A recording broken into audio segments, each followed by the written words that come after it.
Bonjour à tous, c'est Hélène et Mélissa de My Agency et aujourd'hui on vous présente un tout nouveau format de contenu qui est on répond avec vous à 3 idées reçues sur l'usage de l'IA dans le SEO.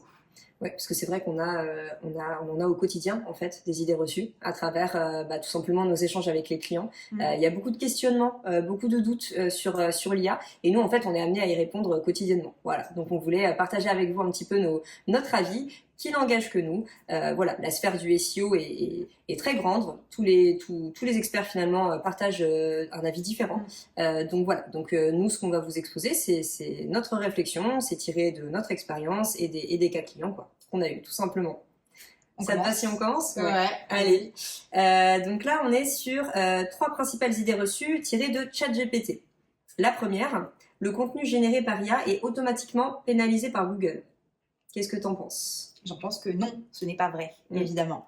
Ça mérite explication, ce que je vais faire tout de suite. Alors, en fait, Google détecte, c'est vrai, il l'a dit, détecte automatiquement les contenus qui sont générés par IA. Mais il ne les pénalise pas pour autant, c'est pas ça en soi qui est pénalisé. Lui, ce qu'il veut, Google, c'est avoir du contenu pertinent pour l'utilisateur, qui répond en fait à ses problématiques. Et en fait, qu'il repère finalement que votre texte a été généré par l'IA, c'est pas ça qui va le faire dégringoler dans les classements.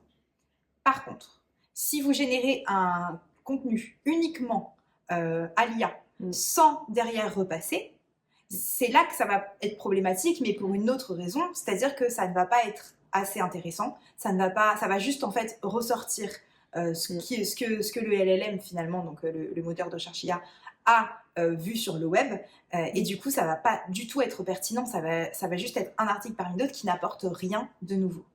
C'est d'une logique EEAT en fait, c'est-à-dire que Google l'a très spécifiquement évoqué, c'est ce qu'il recherche et ce qui fait qu'il va mieux classer un article ou une page plutôt qu'une autre, c'est vraiment l'expertise, la fiabilité qui se ressent du contenu, et ça en fait on peut l'obtenir que en retravaillant le texte tout simplement. C'est encore illusoire de se dire qu'on peut mettre une question dans le ChatGPT qui nous sorte un article qui est très bien optimisé, intéressant, inédit et qu'on le publie tel quel. Pour l'instant c'est pas possible. Donc c'est vrai que qu'un site qui fait que des contenus IA, ça risque de le pénaliser quoi. Oui, c'est ça. Après, donc du coup, ça questionne aussi toute la sphère de comment on utilise l'IA au quotidien dans le contenu. C'est-à-dire que vous pouvez l'utiliser totalement, si vous voulez bien vous classer, vous pouvez l'utiliser pour répondre, par exemple, à des questions basiques auxquelles vous êtes obligé de répondre dans vos contenus. Par exemple, une définition. Une définition, bon, vous apporterez rien de plus que les 10 autres articles qui ont donné la même définition que vous. Donc ça, c'est une partie de l'article que vous pouvez générer par IA sans problème.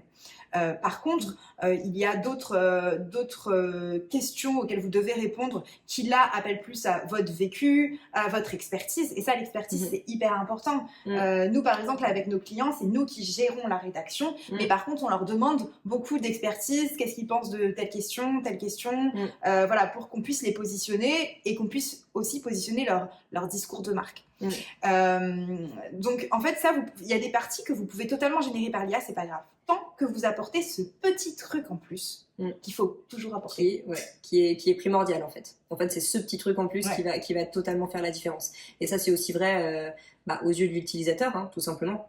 Parce que là, tout le monde utilise l'IA, enfin, une grande partie des gens savent reconnaître aussi l'IA.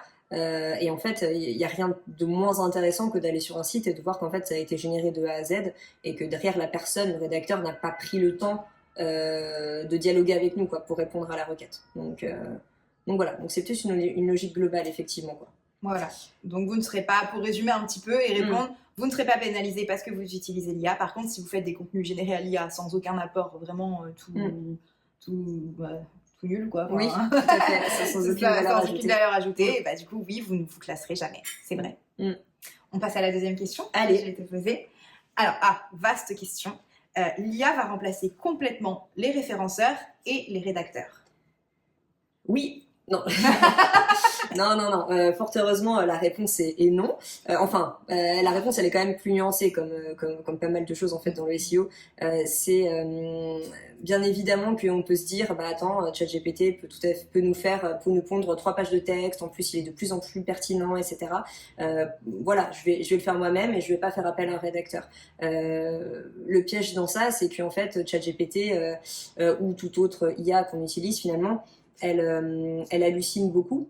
C'est-à-dire elle peut tout à fait être très pertinente sur toute une partie du texte et puis commencer à dire complètement des choses qui n'ont rien à voir avec le sujet ou qui sont presque imperceptiblement fausses en fait. Voilà. Ouais. Et nous, si on n'a pas suffisamment d'expertise dans la thématique, on n'est pas capable en fait de repérer là où il dit la vérité et là où il hallucine complètement en fait.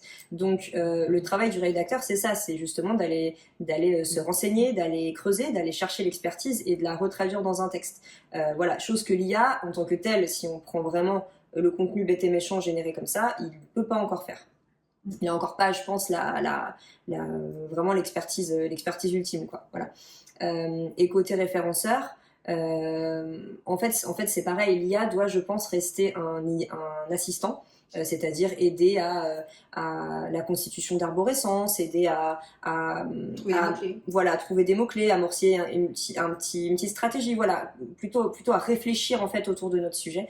Mais je pense pas que, en tout cas, dans les prochaines années, ça enraye complètement le métier. Non. Ouais, moi je pense pareil que toi et surtout, par exemple, je ne pense pas que c'est un des gros points négatifs de l'IA. Je pense pas que, l'IA ne sait pas réfléchir comme un humain. Or, Google, les LLM, etc., ils veulent un contenu écrit par l'humain pour l'humain. Et donc du coup, l'IA ne pourra jamais faire ça.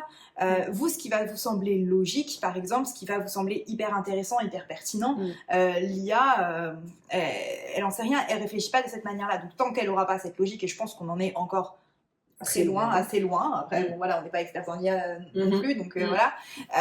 Mais pour toutes ces raisons-là, ça ne pourra pas les remplacer. Et puis il y a aussi un autre pan qu'on oublie, mais c'est que, par exemple, les responsables marketing, les directeurs marketing, etc., n'ont pas forcément le temps ni l'envie de rédiger leur texte, ni de faire des structures, des arborescences, des structures de pages, etc.